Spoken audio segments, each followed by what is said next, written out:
বিগত সময়ে রাজনৈতিক প্রভাব এবং সরকারের হস্তক্ষেপে মূলধারার গণমাধ্যমগুলো সঠিক পথে চলতে পারেনি বলে মন্তব্য করেছেন গণমাধ্যম সংস্কার কমিশন প্রধান কামাল আহমেদ।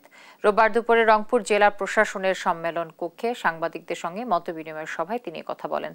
কামাল আহমেদ বলেন, অধিকাংশ গণমাধ্যম দেশের মানুষের স্বার্থের বদলে তাদের ব্যবসায়িক স্বার্থে ব্যবহৃত হয়ে দুষ্টচক্রে পরিণত হয়েছে।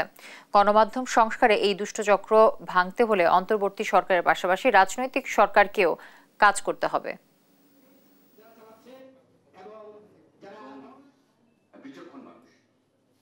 মূলধারার গণমাধ্যম ব্যর্থ হয়েছে রাজনৈতিক কারণে, রাজনৈতিক প্রভাব, সরকারের বিভিন্ন স্বৈরাচারী পদক্ষেপ, মামলা মোকদ্দমা আইন দিয়ে বিভিন্নভাবে নিয়ন্ত্রণ এবং নিপীড়নের চেষ্টা, ভয়ভীতি প্রদর্শন, আবার একইভাবে কর্পোরেট গ্রিড, বড় বড় মালিকদের যে কর্পোরেট স্বার্থ, সেই কর্পোরেট স্বার্থ, তাদের মুনাফা, অতি মুনাফার লোভ, সেগুলোর থেকে তারা সংবাদ মাধ্যমকে ব্যবহার করেছেন তাদের স্বার্থ রক্ষার জন্য।